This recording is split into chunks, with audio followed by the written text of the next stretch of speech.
po ba yung yung speech ni ni President Ferdinand Marcos na po? Hindi ko lang alam kung kahapon yon, pero nakakatuwa kasi yung Pasig River. Wow, pagagandahin at siguro naman bubuhayin kasi bubuhayin muli ang Pasig. Yan. Pero alam niyo nung araw, naku, pangit-pangit talaga ng Pasig. Nung araw, yung mga panahon yata yun ni Cory. Panahon ni Cory na naman.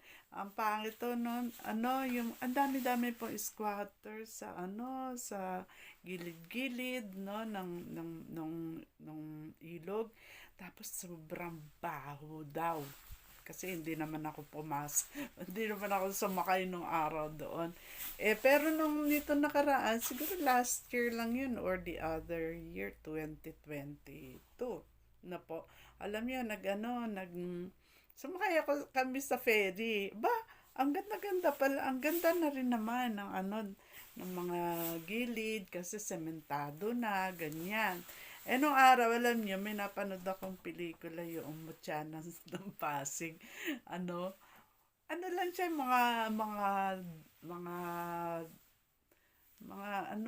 water lily, mga nasa gilid, tapos mga tala-talay, ganyan, kasi matagal na yun eh.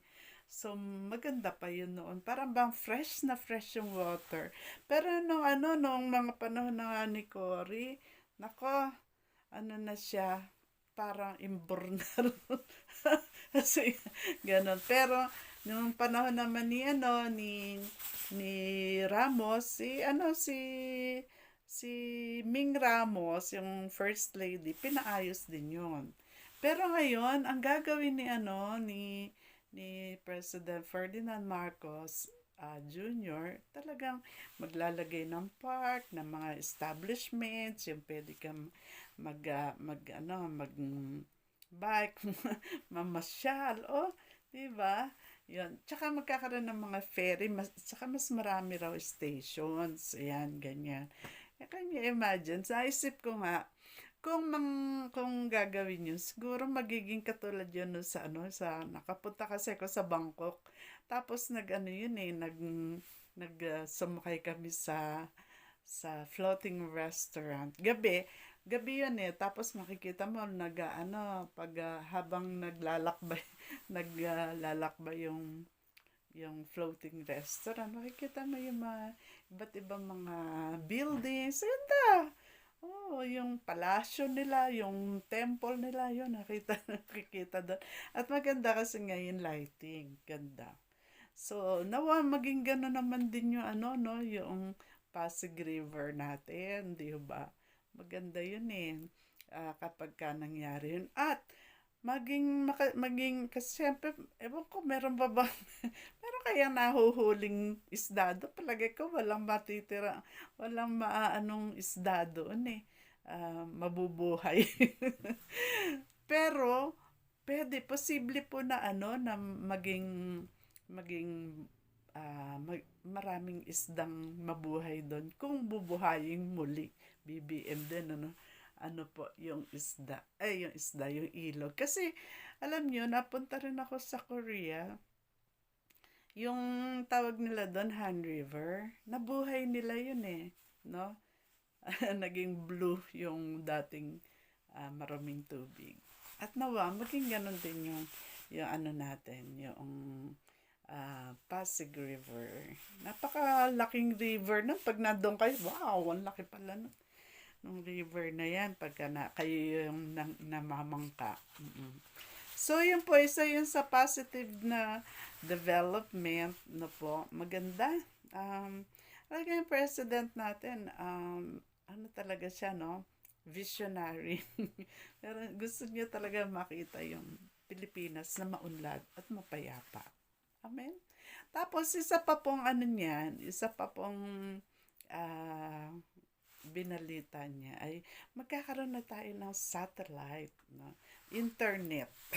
Magdadagdag tayo ng internet kasi marami po sa mga Pilipino, wala pa ring access sa internet, no po. Pero kapag yan nagkaroon ng internet, even dun sa mga probinsya malalayo, nako, magdadagdag po yan ng ano yan, ng kaunlaran. Siyempre, meron ng ano, yung mga mga kabataan natin, pwede nang doon na lang ano, work from home, 'di ba? Kahit na nasa liblib na pook.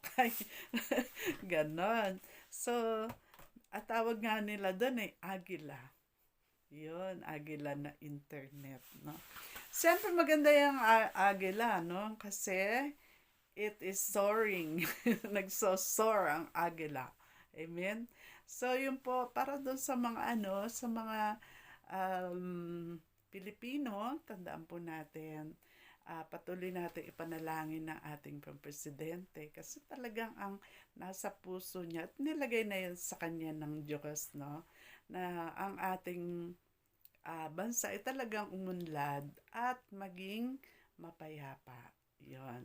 Kaya patuloy nating idalangin yan. Kasi, siyempre, pagka may bida, may kontrabida. Di ba? Ang bida natin ngayon, siyempre, presidente natin yun, di bida talaga siya. Pero, may mga kontrabida. Siyempre, ang kontrabida, yung mga taong gusto siyang patalsikin, no, pabagsakin, ganyan. Pero, wag nating pabayaan yon sa pamamagitan na ating panalangin. At wag na tayo yung magre-rebelde pa. Kasi sinasabi po ng Lord sa kanyang mga salita, babasahin ko. Ito po, ang sinasabi doon sa Romans 13. Ayan, basahin ko lang. Babasahin ng Lola. Ayan, sa 13 po, Romans 13, sabi niya, verse 1, sabi niya dito ay, everyone must submit himself to the governing authorities, for there is no authority except that which God has established. Alam niyo, napakalinaw po sinabi sa akin ng Lord before. Matagal pa bago magbotohan. Panalangin mo yung susunod na presidente. Sige po, pagpe-pray ko, pinanalangin, Lord, kayo po yung pumili sa magiging next na president kay Duterte. Alam niyo, pinakita niya sa akin mismo sa vision, pinakita niya si President Marcos. That time si BBM yung tawag natin. So, in-establish siya ng Lord at itinalaga siya dyan. Sabi niya ganun. Consequently, he who rebels, sabi niya ganun, against the authority is rebelling against what God has instituted. And those who do so will bring judgment on themselves. Sabi niya, for rulers hold no terror for those who do right, but for those who do wrong. Do you want to be free from fear of the one in authority?